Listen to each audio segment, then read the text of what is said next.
guys? Welcome back to Six Eye Calcio Podcast. Today it'll be myself, Francesco, and Danny. What's up, boys? You good? Yeah, Vince, how you doing, bro? Well, doing better today. Obviously, Sunday wasn't too good of a day for me.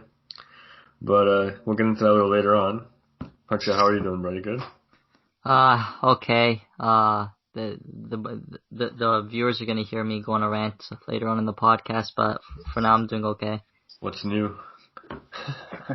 Yeah.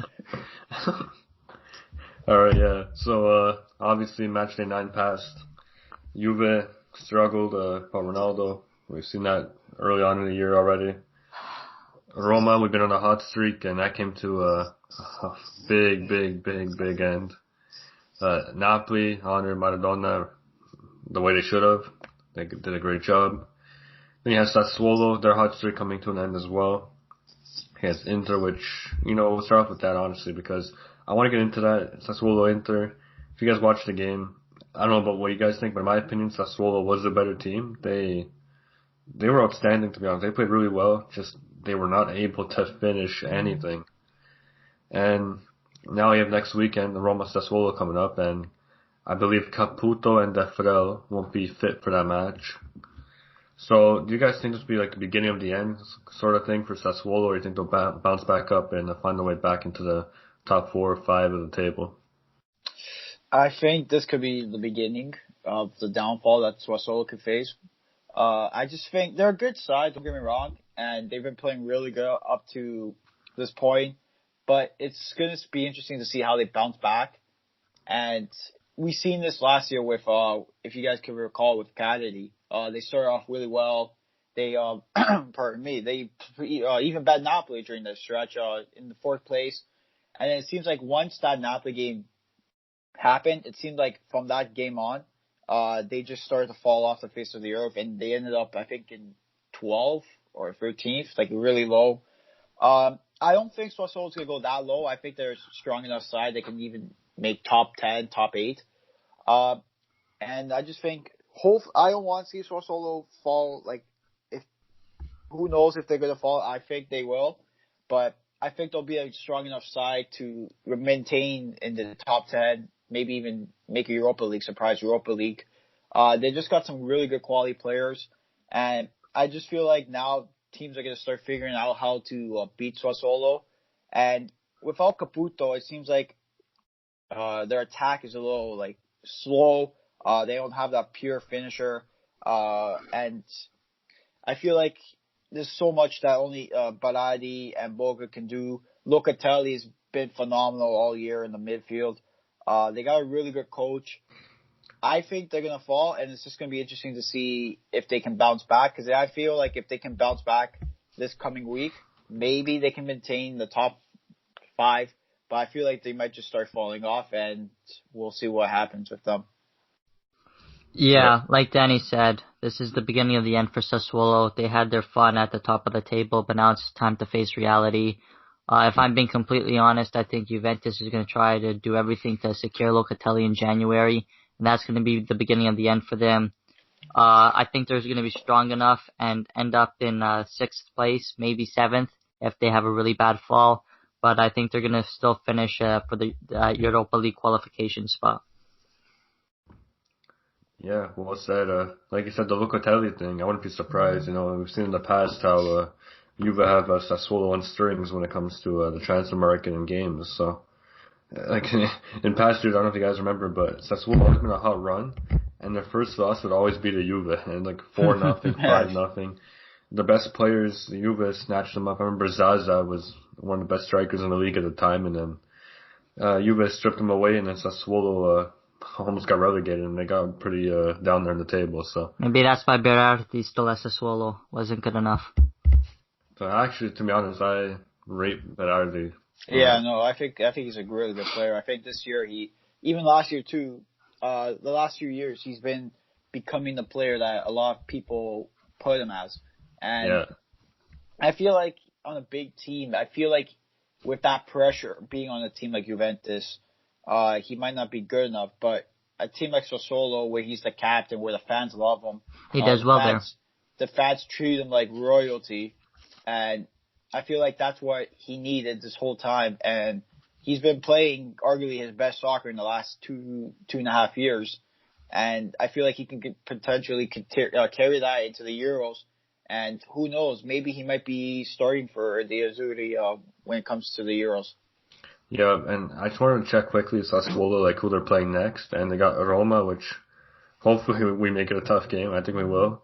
Benevento's never easy, like we saw against Juve. Fiorentina, I think they might walk over them. Fiorentina's been a joke this year, to be honest. Milan, then they got Sampdoria, Atalanta, Genoa, Juve. They got a lot of hard games coming up, so They have a tough I schedule, think yeah.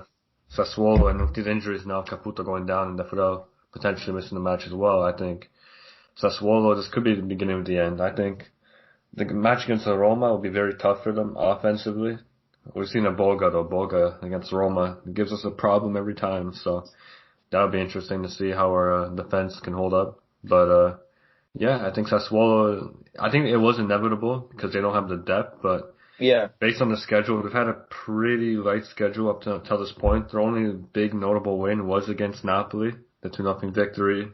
That was back in November, like really early November, like November 1st, I believe it was the match. So Yeah, like I think match day 6. yeah, somewhere around there. 6 or 7. That was a match where I'm like, oh, they're contenders. They also beat Verona, which to me, Verona is a very tough team to beat. Very underrated side. Yeah, you know how much I rate them. I love Verona. Yeah. So, yeah, because Carlo Vudic is a manager and he's never easy to beat.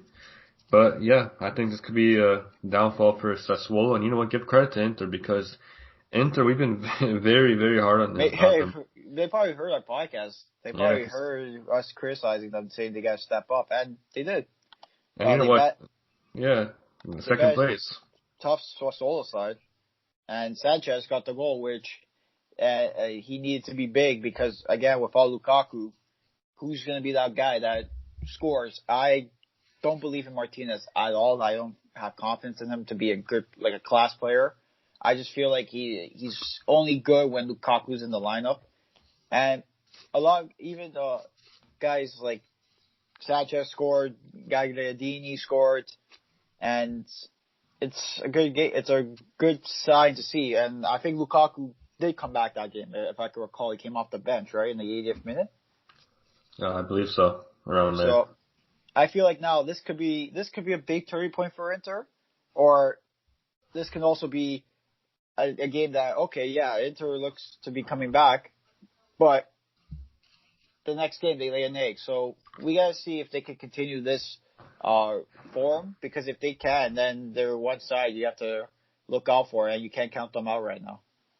Yeah, and before Francesco jump in, I know you want to jump in here for sure. I know last week you didn't get to speak about Conte, but yeah, before you hop in, Champions League, I know people are going to say, oh, like, look how they're doing in the Champions League, but to be honest, they're probably one of the toughest groups in the Champions League, which isn't an excuse. They have a good enough team, but it's a very tough group. But when it comes to Serie A, we've been very hard on them, but you know what, they're second place right now, so we can't really be too hard on them right now. Obviously, their expectations are first place, but when Milan's performing so well, it's going to be hard to meet those right now in the season. But if this is the turning point for them, then, you know, they can still push for that first place, but I still don't see them mentally tough enough to come in first at the end of the year.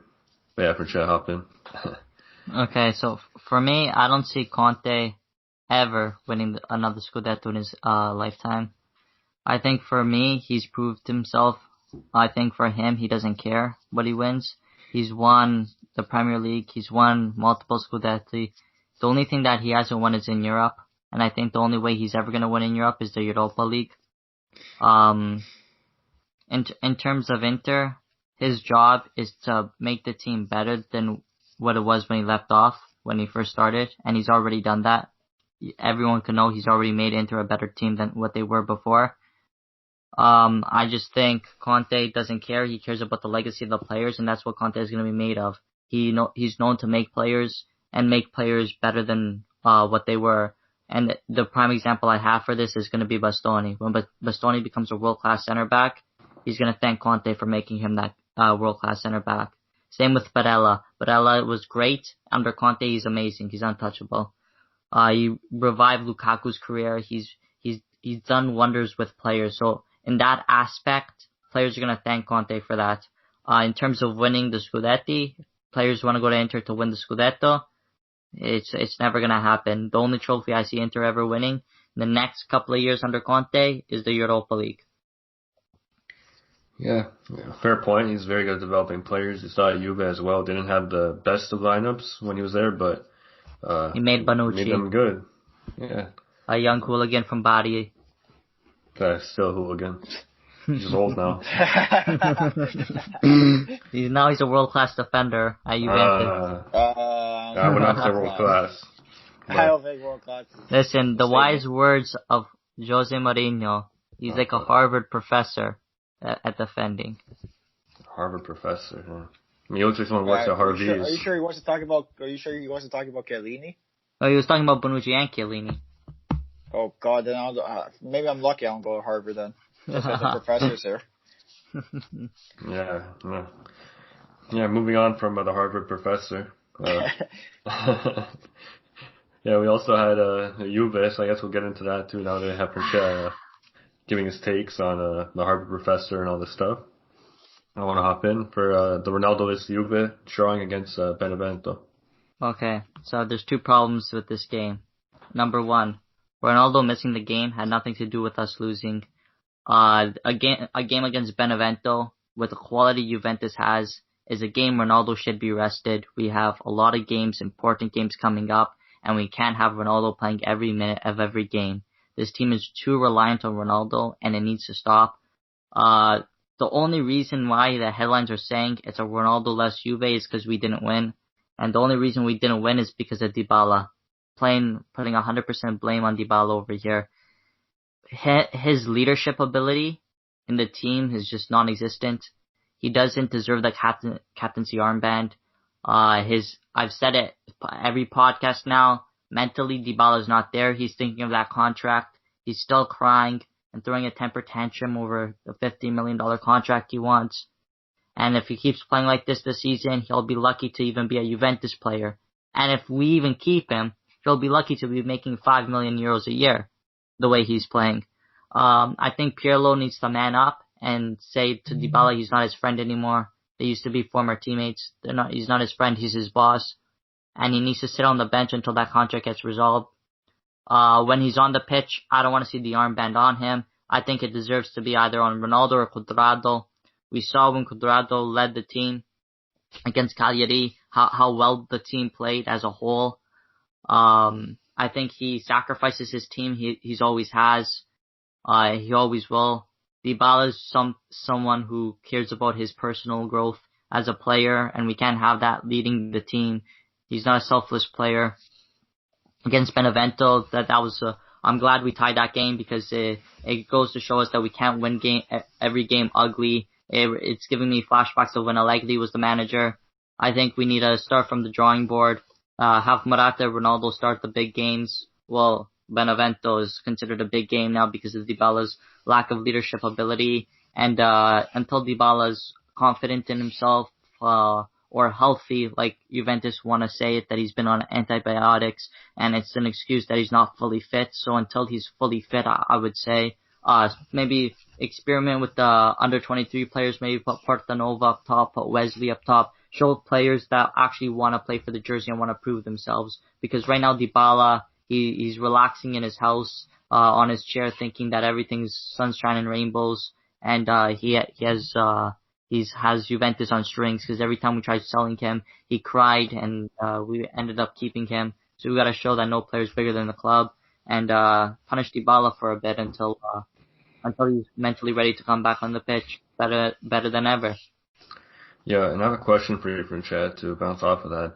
Obviously, last season we saw Juve without Ronaldo. They played better as a team, you can argue. Yeah. But this season they seem to struggle much more without him because right now they have 1 win, 3 draws, and 1 loss with Ronaldo when he's not playing.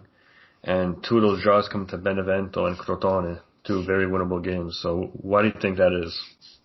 Like I said, it's because of Dybala. Those games, last season when we didn't have Ronaldo, we still had a world-class striker. We had Dybala, who was on form, who was our best player last season.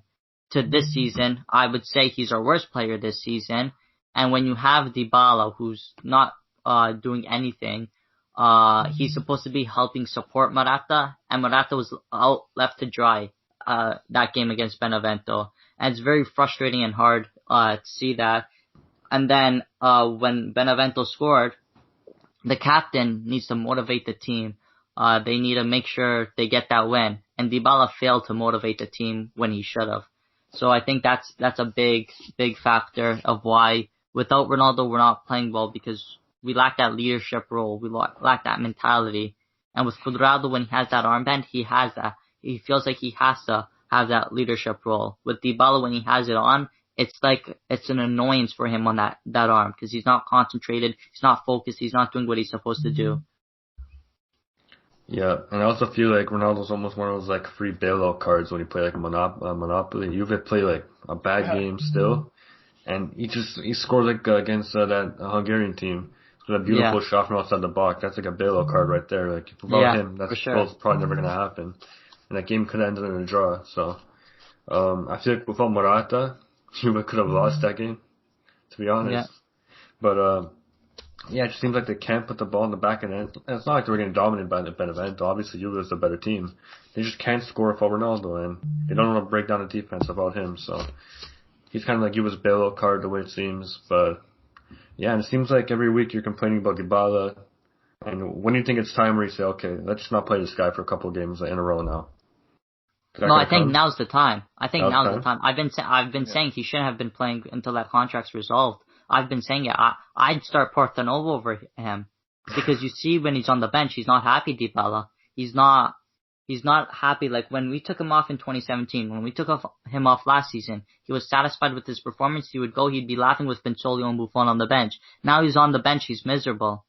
He's not mentally there, ready to play for us, ready to sacrifice himself. So we gotta show him, listen, you're not giving 100% to the team, we're not gonna play you. You're gonna sit on the bench with Pinsolio and Buffon, play some Italian cards with them, and Portanova, who's very hungry and very eager to prove himself to Juventus, is gonna play this game against Benevento and show us what he can do. And Portanova is gonna say, listen, if I play good this game, I'm going to be the starting striker of Juventus, or I'm going to be a very crucial role for Juventus. So I got to prove myself. And he's going to come with hunger and determination to score and win games for Juventus. Yeah, well said. What's going on with Kulusevski as well? Like Kulusevski. I think it just Pirlo's trying to find the right rotation between Chiesa, Kulusevski. Because he wasn't on the bench against Benevento.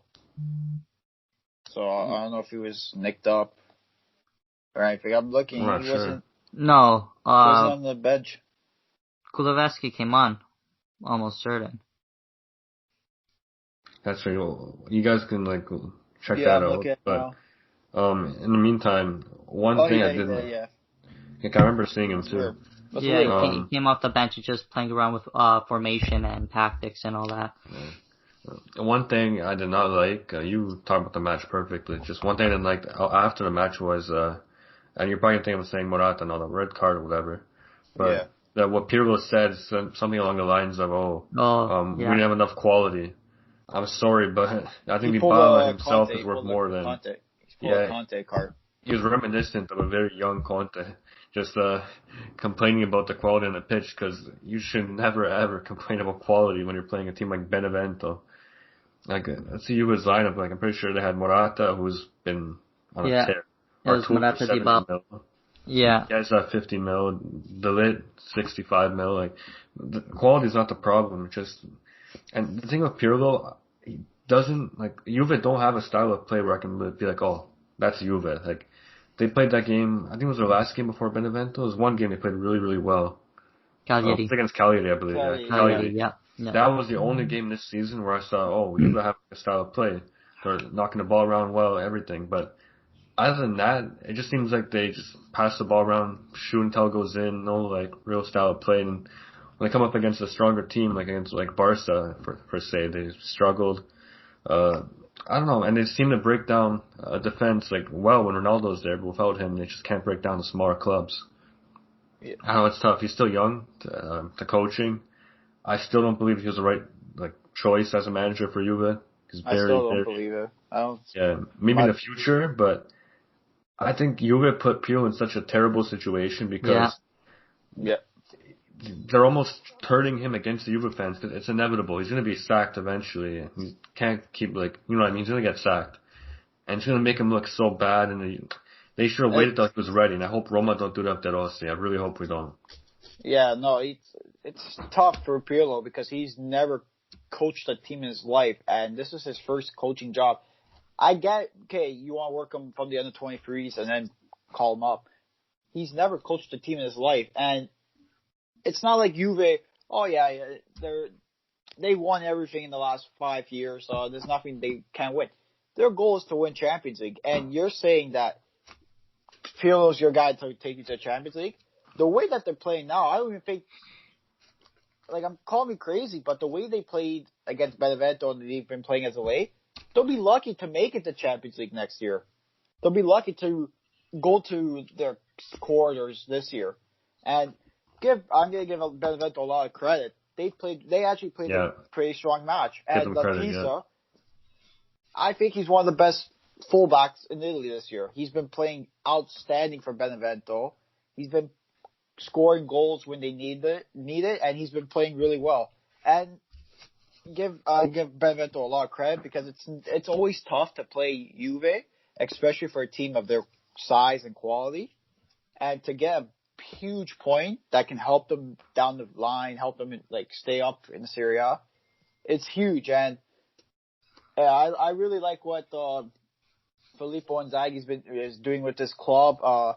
They look so much better now than when they did the last time they were in the Serie A. And you can say, oh, but Juve didn't have Ronaldo. At the end of the day, it's not an excuse. One player, it doesn't make. There's still 11 guys who are playing, and one player, yes, even though it is Ronaldo, Juve still have guys like Dybala, Morata, who's been in form, and he scored a really good goal. He scored a goal here. He's continued to prove haters wrong and shut me up, especially because I thought he wasn't going to do nothing with Juve this year. Still got a good midfield. The guy's got a good bench, compared to Benevento. And there's no excuse why Ronaldo shouldn't be on the bench during this game. You want to rest him, but keep him on the bench. Don't just say, oh, Ronaldo, stay home. I don't know. For me, I don't agree with that, and I'm not a big fan of resting players. Telling them to stay home because you don't know. I feel like for Benevento, they took, oh, you don't want to play Ronaldo against us? I think they took that personally. I don't know. If I was a Benevento fan and I heard, oh, Ronaldo's resting against Benevento, I would be offended because you're basically saying, oh, why? Ronaldo's not good enough to play against us? I don't know. For me, I feel like people Benevento was kind of offended by that. And they played their hardest against Juventus to try to get the 3 points. And arguably, they could have got the 3 points. But at the end of the day, Juve got a point, Benevento got a point, and Benevento impressed me this game a lot.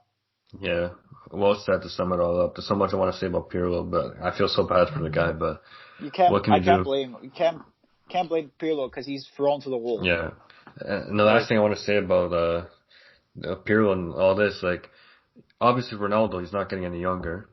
In my opinion, since he's come to now and probably maybe another year or two, there's a time window that Juve have to win a Champions League when they have a guy like Ronaldo. And that is closing very slowly. I think everyone's overlooking that. And to bring in Pirlo, that's not what you do. You bring in a guy who can win now. Pirlo is the manager that Juve, they want him to build with Juve for years to come, right? Yeah. You need someone now, right now. Don't wait till next. Now. You need to win now, right now. So, that was a terrible, even if you would do well and whatever, they need to win the Champions League, and Pirlo is not going to do that for them. I'm sorry. I can't see that happening. So, he's been thrown to the wolves, and Juve should have done a better job of appointing someone else who was ready to win now. And I feel bad for Pirlo. At the end of the day, I feel bad. I actually respect Pirlo a lot. Me too. I loved him as a player. Easily one of my favorite players, and I just feel bad for him because it's a tough job, man. It's not like he's starting off with the under 23s. He's going to the main team where there's a lot of pressure, and it's just I don't know. I feel like Juve, they messed up on this decision, and they might be paying the price soon. And hopefully, because I know Pirlo wants to get into coaching, hopefully whatever happens with Juventus, say if they do sack him at the end of the year or maybe even next year, I just hope it doesn't affect his coaching career. Because I feel like Pirlo can actually be a really good coach down the line. It's just right now he's thrown to the wolves. And you know what this kind of reminds me of? It reminds me of the Gattuso thing where With Milan, right? Milan threw him in, and then he got, even though they did poorly, he had his time to kind of like learn how to manage under Milan and all that. And then he goes to Napoli and you seem more prepared. Where if you're Milan, it should be the other way around. You allow him to go to a team, maybe not like Napoli, maybe like a team like Torino or something, or Fiorentina. Let him learn how to manage, and then when he's ready, you get him. I feel like Juve, the same thing might happen. Pirlo's going to get sacked. It's inevitable, eventually. And he's going to go to another club, and he could do what Gattuso did and do really good and surpass expectations. So I think that was a big mistake from Juve. But we can't dwell on that for now. Juve, they have now got to work what you have, and they got to try and get out of this. And moving on now, I want to bring up Verona, shocking Atalanta. Obviously, we have the predictions league. We said that Atalanta would win 3-1. That did not happen. Sure. With me, any match Verona is involved in, deep down, I don't think they're going to lose because their defense, to me, like, it's not even the players, like you saw Kumbula, a guy like him, Ramani, they were great last year, but it's a system that Juric has built at Verona. It's so difficult to beat them. And if you beat Verona, then good job. It's not an easy task, and they're tied to Juve as well. They're a very underrated side. Like you could look at them and say, "Oh, it's Verona. Like, how good could they be?" The team, like one team, they remind me of, and they were kind of like you can compare them to maybe like a Sheffield United type, like a Sheffield United last year. How good they were at one point. And I have no idea. I don't watch them, but like you can't call them like, oh, they're not a Europa League side, but they're easily every year top 10 side, and they can upset a few teams along the way, which in this case they did with Atalanta, who we all know when they're on their game, they're easily one of the best teams in Italy. And gotta give credit to Juric. He great manager, knows how to defend. He's like a great defensive coach. Like you can argue sometimes when Verona have the lead, they go into the shell. But I feel like at times when they play their game and they go toe to toe with any team in the league, I feel like they can upset them. And I just don't like the way sometimes, like say against like Juve or against like any other big clubs, say they get a 1-0 lead and then they go into the shell. I don't know. I'm not a big fan of that anyway in soccer. Like I feel like when you allow another team to come in, it's never a good result. But Verona played really well against Atalanta, and Zaccagni, holy cow, he's becoming a good player for them. Yeah, like he's very good. And very, even very good. Silvestri, he made some wonderful saves this game. He played really well. He's an underrated goalie. Like he's a very good goalie that not a lot of people in the league know about. And they just have a good side. They have a good solid side, and they got system players, and that's why they're really good. Yeah, and if they had an attack that was kind of like reliable and had some quality, I think Verona could probably push for a Europa League spot, but obviously they don't have that. Mm-hmm. That match, Atalanta, I don't know if you guys like saw like the whole thing. To me, Atalanta dominated. They did. And Zapata, the poor guy just couldn't like. Silvestri to me was man of the match.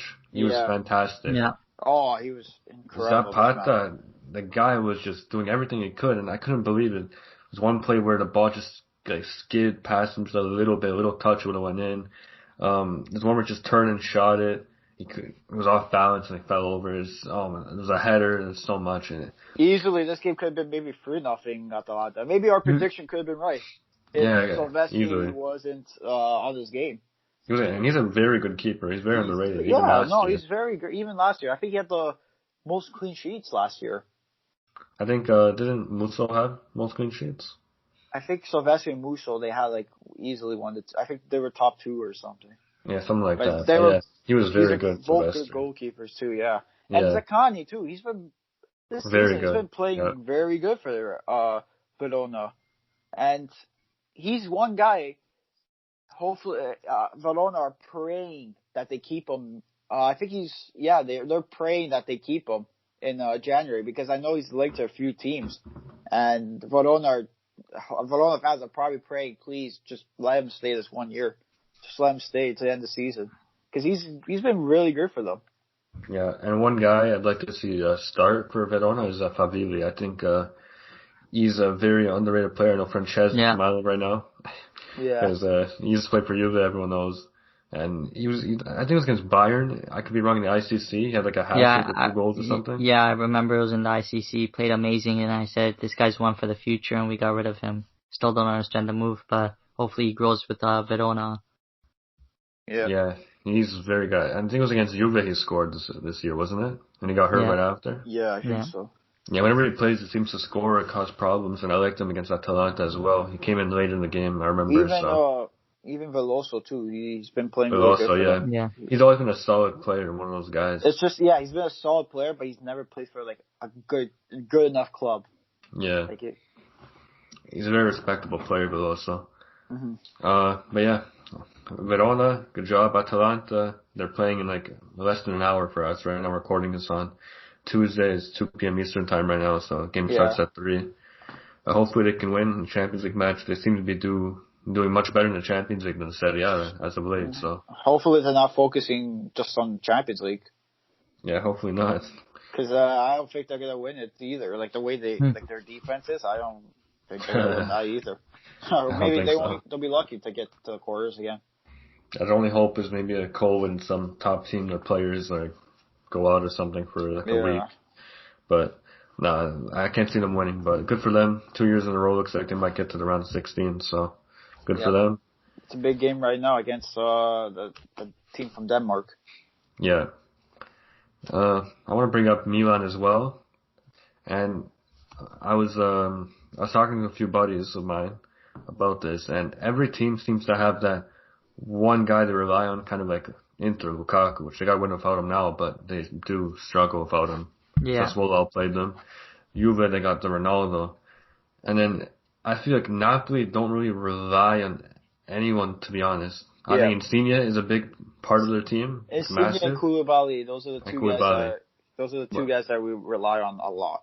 Like guys, I feel like more Koulibaly. Yeah, I think so as well. But I feel like Napoli don't have that one guy where they really have to like depend on. I feel like Atalanta, it's Papu Gomez for them. Without him, they just struggle badly. And then Roma, again, like us, I feel like we don't really have that one guy we depend on. People say Dzeko, but I think our attack might be better without him, to be honest. So I said the last podcast, I'll save it for later. We're talking about Roma Napoli last. But, yeah. So Milan, they didn't have Ibra. He's out for 10 days as of last week, so the next weekend it should be fine. Without Ibra, I thought they'd struggle. Fiorentina. I did too. Yeah, and Fiorentina should be a tough team to beat, but they're not. If you look at them on paper, they're like, oh wow, yeah, they got some nice young players, got some good players, Favilli, this, that. They're not a good team at all, and I think it's criminal how they're being used, their players, because a guy like Castrovilli should not be. I feel so bad for him. He's such a good player, Castrovilli. I rate him so highly, and for him to be in a situation at a team like Fiorentina like that, to me, it's just criminal. So, but I don't want to discredit Milan by saying Fiorentina's a bad team. Give the credit where it's due. Milan, they've been playing really good this year. Continue to play good. Yeah, and one thing I want to note as well about Milan is that Milan averaged the most points per game out of Europe's top 5 leagues this season. Wow. So, 2.5. So that's almost a win a game. And Milan's a tough team to beat, and they deserve the credit. They can keep it up because they're proving us all wrong right now. And I'll let Danny take over for now. I'm going to go look at their schedule coming up. But what are your thoughts on the win over Fiorentina? Yeah, they continue to perform, and especially a lot of people had them They had their doubts. Oh, they might not win because of Ibra's not there. He's a big focal point. At the end of the day, it depends. There's 11 guys playing. If 11 guys are hungry to play, your team will win. And it shows. I don't know what's going on with Fiorentina. Like it's just crazy to see that I think we all had them even top 10 this year, top 8, and they're one of the worst teams, like playing wise in Italy. They Yeah, look terrible. Everything. I feel bad for guys like Castrovilli, Milinkovic, Dragowski, who for me I think he's criminally underrated as a yeah, for goalkeeper in sure, Serie A. 100%. And Milan, they continue to perform well, and they're getting good midfield play. Kessie, I think, in my opinion, he's been easily one of the best midfielders in Italy this season. He's, even last year too, he's been really good for them. Calabria played a phenomenal game this game. Romagnoli got the goal, which seems like every game he's getting criticized by the Milan fans, and he got a big goal. Donnarumma's playing okay. Çalhanoğlu is making things happen in that midfield. And it was just a really good performance by Milan.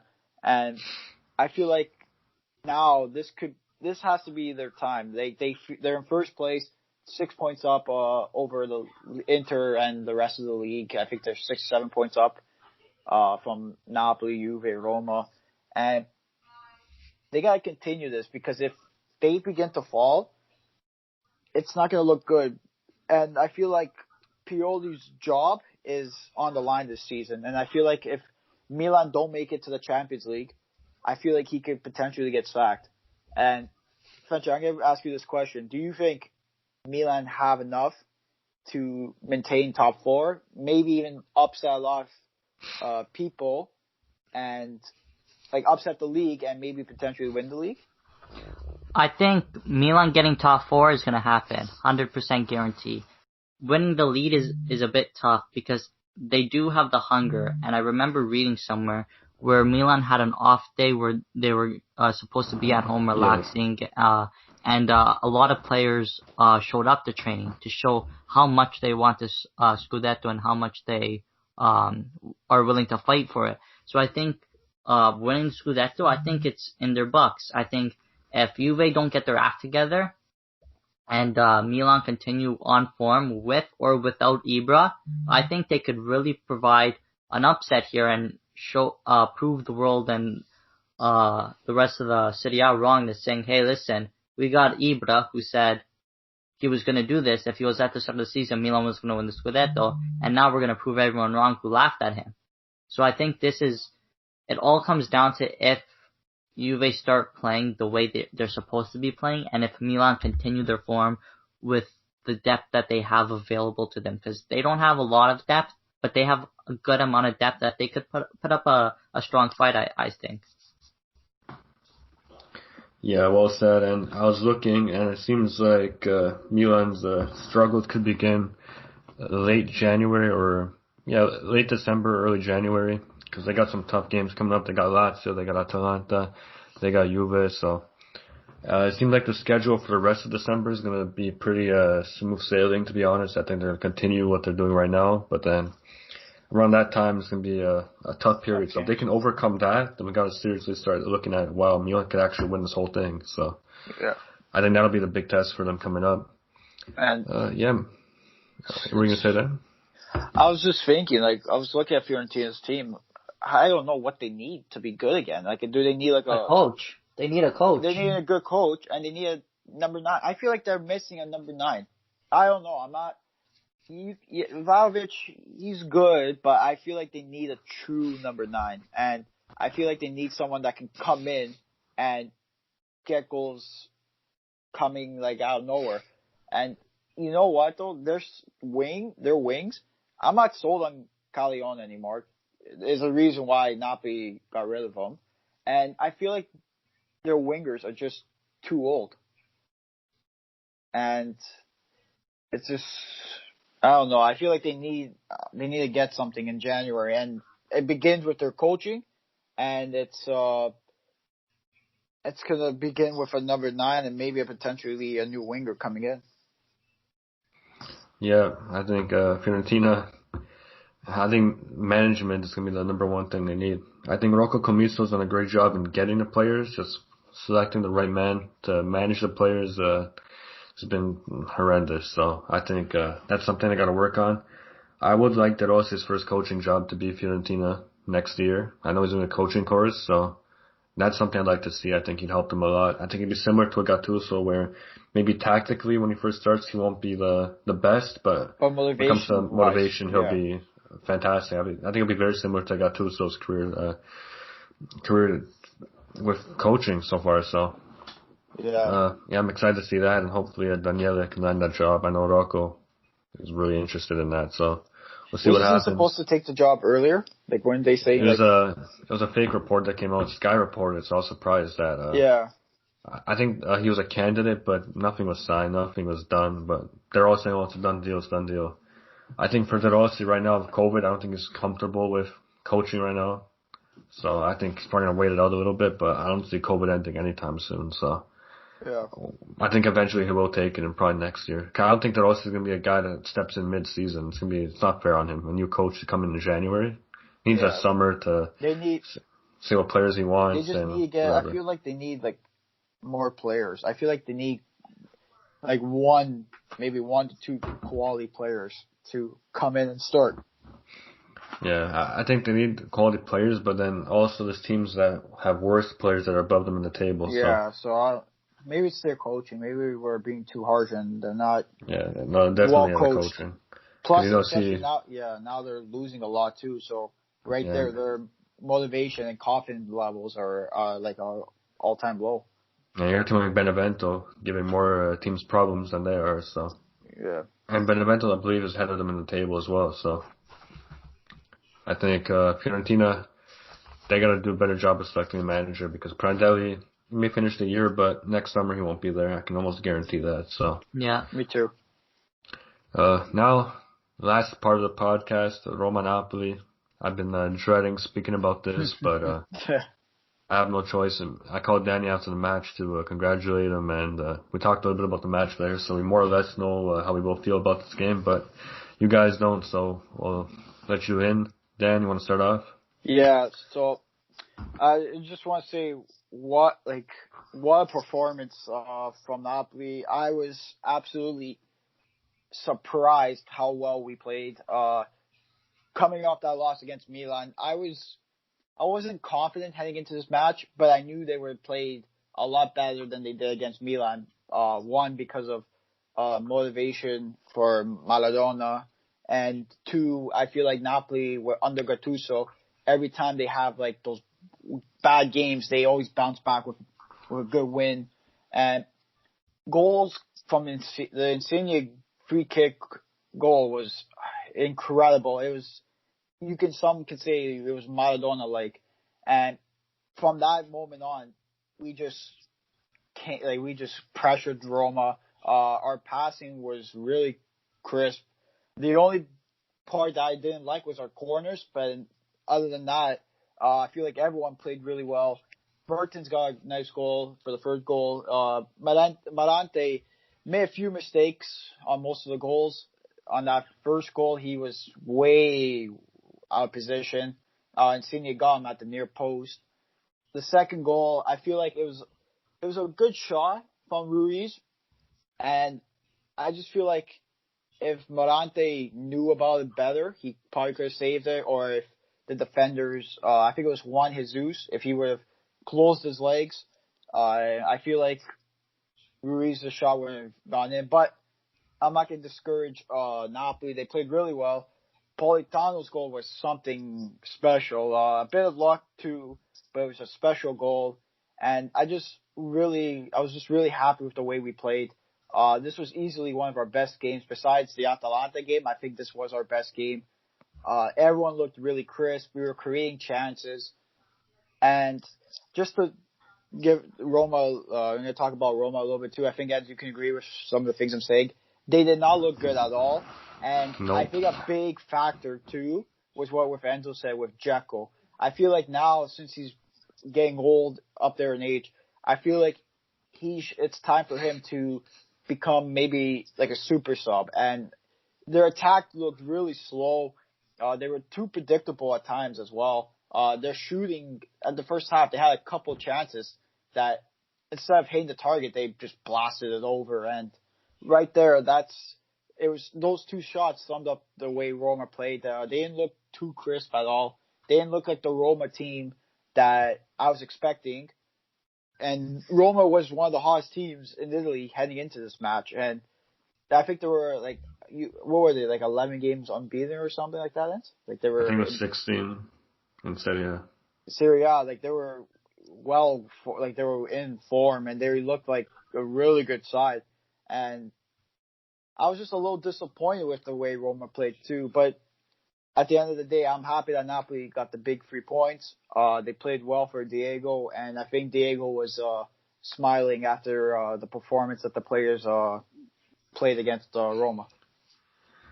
Yep, well, here we go. So, before I get started, I'm not going to cover Napoli. Danny did a great job. Whatever I say, do not take it as me taking away from Napoli's performance. I just want to critique Roma. So first off, Mirante, he was the worst one on the pitch. We can all agree on that. He was horrendous. The Insigne goal, the commentator mentioned it. I mentioned it to my dad, which is who I watched the game with. I said, why is Mirante so far to his left, our right? Yeah. I'm like, why is he so far off? Insigne's going to go near post. And obviously it takes a lot of skill and focus to actually get it there. It's easy to say near post, but it's hard to actually do it. And he did it perfectly. Right over the wall, perfect power, everything. So great strike from Insigne. Mirante, I feel like he should have got there, should have been in position, but a great strike from Insigne. Then you also had the Mertens goal where Mirante, he should have swallowed that up. There's no way there should be a rebound. And if there's a rebound, you're supposed to, I'm not a keeper, but I know, Danny, you're a keeper. And you're supposed to push it to the side. You're not supposed to. Push it out of danger, to a corner. Not right back to him, so.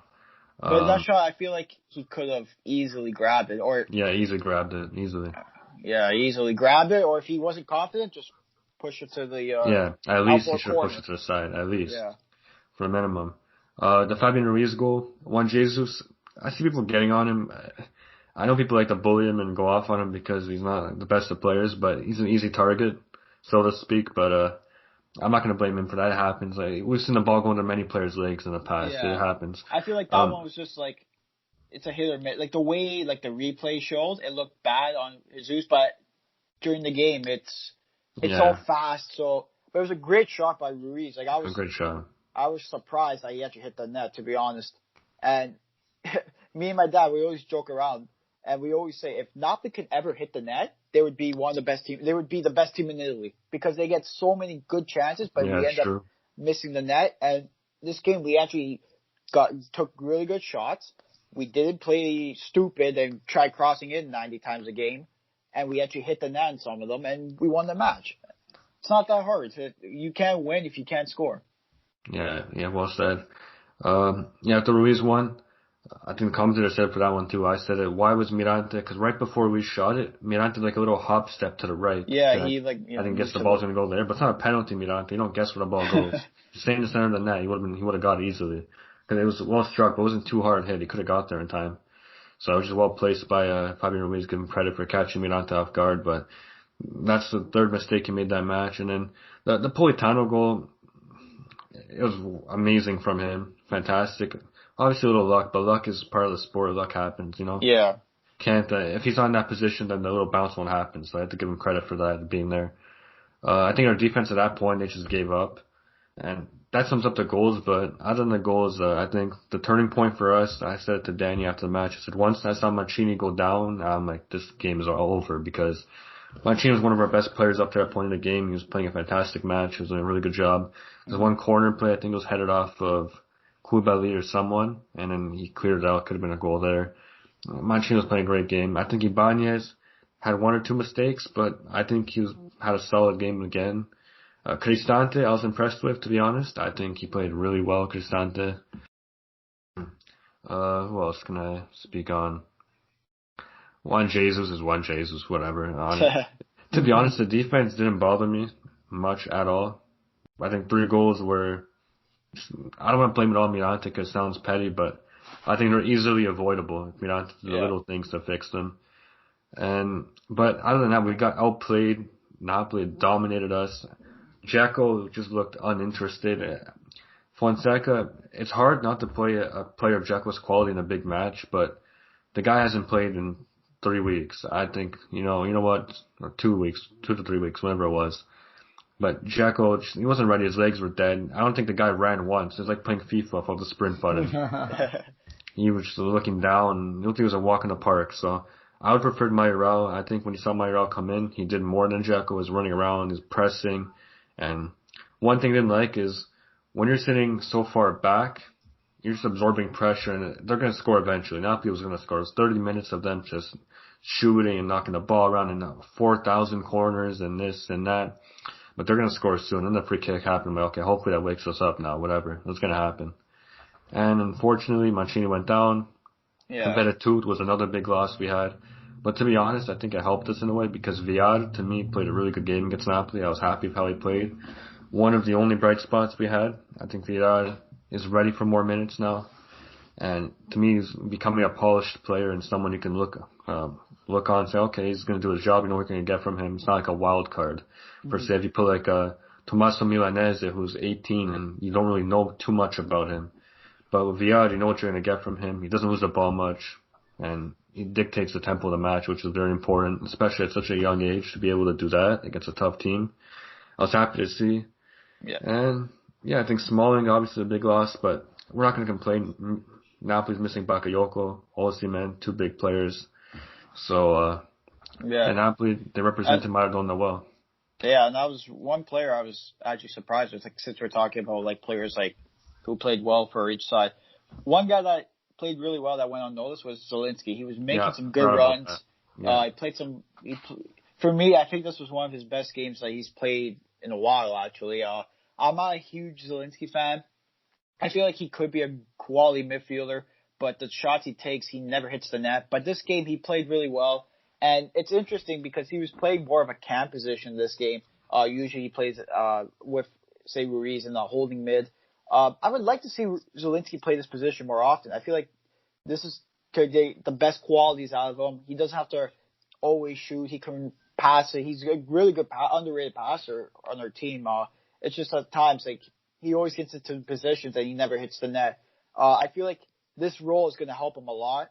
And one player I was really surprised with how good he played, Demme. I feel like he had a really good game, a solid game. Was really calm in the mid. Anytime he got the ball, he calmed the play down, passed it off to Koulibaly, gave it to Insigne, gave it to Zielinski. And I feel like our midfield was really good, especially missing a big player like Bakayoko, who I think was a key addition for us in the summer transfer, and a good player a really good player that I'm happy that we signed. Just overall, a great performance by the team, and I feel like this could be a learning stone for Roma, and they'll bounce back next week against Sassuolo. Yeah, well said. The match, obviously Roma in past seasons, we've seen that a game like that is a turning point and not in a good way. We'll go on a nice run of form, we'll lose one game badly, and then that's kind of the collapse. But this Roma, I don't know what it is. I think if you're a Roma fan listening right now, you know what I mean. You just see it in the team. This is a different team. It's not the same Roma. And just mentally, I think, to me, Pedro, he had a terrible game against Napoli, by the way. That was the worst game he played for us so far. But Pedro, I just think his mentality is rubbed off on everyone. You have Villar, who just looks like he loves playing and enjoys himself. It's like he's playing a game of FIFA. You have Pedro, who's a champion. You saw that one play, Danny, where he pushed over? It was early on in the game, but he pushed someone over and he kicked the ball at the advertisement board. You know what I'm talking about. Yeah. I forgot who he pushed, but I like that because he's frustrated. He wants to do well. You can see that's bothering him. So, maybe it could have been Di Lorenzo. Maybe. It could have been him. It was someone. He was frustrated. He just pushed him down and kicked the ball. He should have got yellow, to be honest. But I want players like that on the pitch who just care about the win. And to me, Dzeko obviously is one of our best players. He's class, still world class. But there's some games where you need to look at the situation. And the situation was he was coming off a big layoff. And you're playing a team that's very quick. And to me, Mayoral should have been the one playing.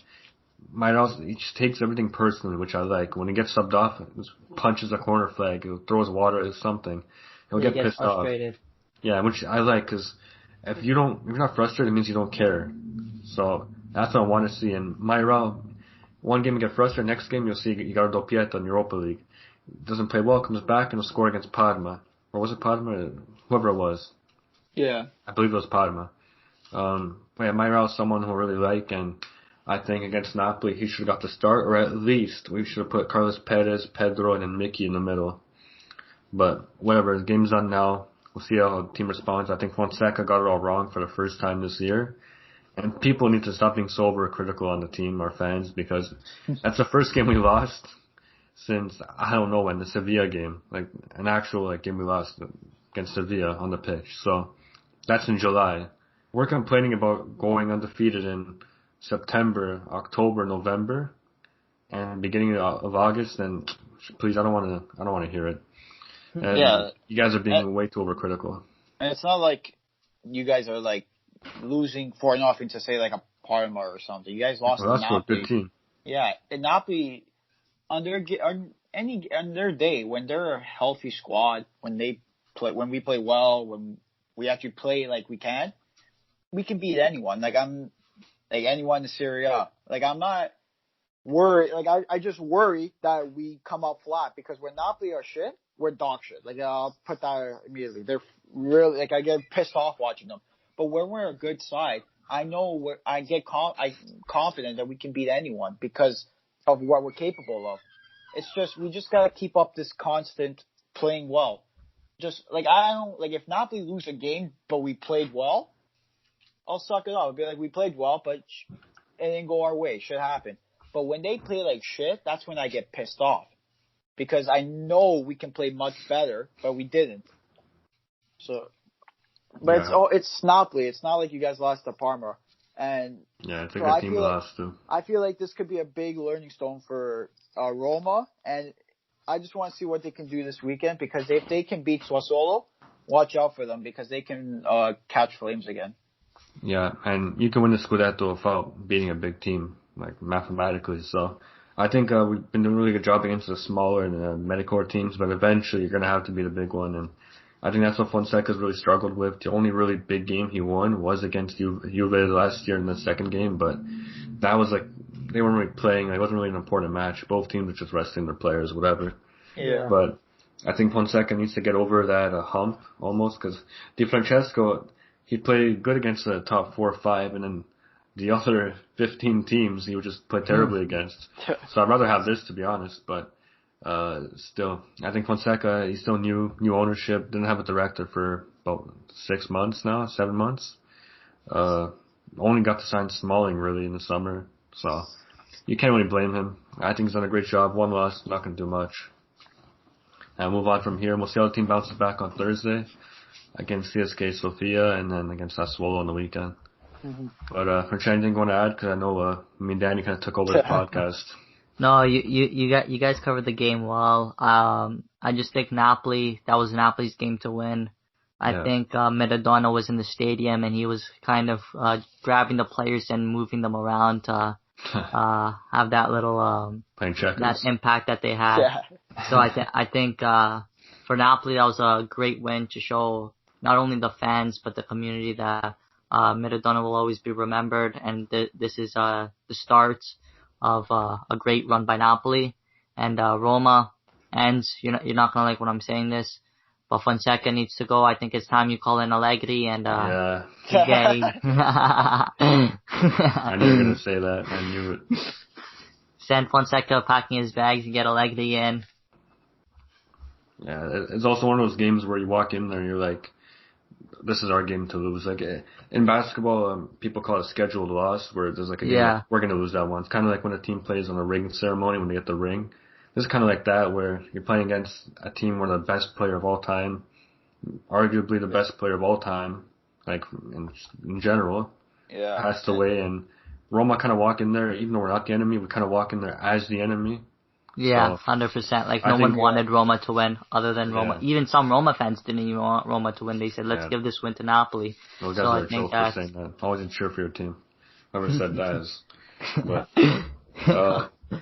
yeah, it's one of those things you just have to accept the situation. It is what it is. We got unlucky with the timing. But, what can you do? Napoli, they played well. They represented Maradona. They deserved it. And their fans should be proud of the team and how they came out to perform. So, I'm honestly, impressed as well with the jerseys as well. Yeah, the That's jerseys were performance. really nice. Yeah, you gotta buy one, I bro. might have to buy one of them actually. Yeah, you have They're to, actually bro. really nice, and I like it a lot too because it reminds me of Argentina too, like their jersey a lot. So maybe that could be one of my future investments. Yeah, you're also Argentine, and you're an Napoli fan, so it's perfect. Once in a lifetime chance. Yeah, we're gonna end it here. We went on almost an hour, basically an hour. Thank you for listening to the podcast. Hope you guys enjoyed it. We'll be back next week. This week we decided to do a little earlier because we are really busy with school this week, so we got some things to do. But we won't be talking about Champions League this week, but next week we'll be back. Hopefully later on in the week so we can get Champions League in there. We'll see how it goes. And anything else you guys want to say before we cap it off? I just want to say one thing. I want to wish Stephanie Frappart good luck in the game tomorrow against Juventus in Kiev, the first women ref in Champions League history. Oh, wow. Hope she does well. Hope she provides a good statement for women's football and women's refereeing on the men's level and stage. And I wish her the best of luck and hope Juventus and Kiev give her an easy game. Yeah, and then after Kiev winning the last second penalty, it should have been called. Francesco gonna let her have it. Is it the woman referee or is it like a women's linesman as well? I would assume she's bringing her staff, so it'd be like women's linesmen. I don't know. Oh. I guess we'll have to see tomorrow. But from what I've seen of the Women's World Cup when I've watched her use of VAR is impeccable. Like she knows when to use it, she knows how to use it. So I think I'm very confident in her ability. I just hope everything runs smoothly and there's no problems. History is being made. History is being made. That's one thing that mark that day down. History is being made, and it's a really good step for women's football as well. Yeah, and definitely. There's a woman I can't remember her name, but she was a women's soccer player for Vanderbilt, I think it was, and she became the first woman to play collegiate football in the men's league, and she did a kickoff. So it's good to see it. I like seeing stuff like that. I like seeing history being made. Prove the world wrong, Yep. Yeah, definitely. Yeah. I hope she does know how to use VAR, or else we'll have a problem here. But, hopefully she uses it well. And hopefully Rachel won't have any complaints next week when we come on here. So we'll check out the social media. Six Side Calcio, everything. Twitter, Calcio. Instagram, Facebook, at Six Side Calcio everywhere. And stick around. We'll be posting on our social media as always, keeping you guys updated on all the scores and what's going on. Talk to you next week. Ciao ragazzi. Ciao.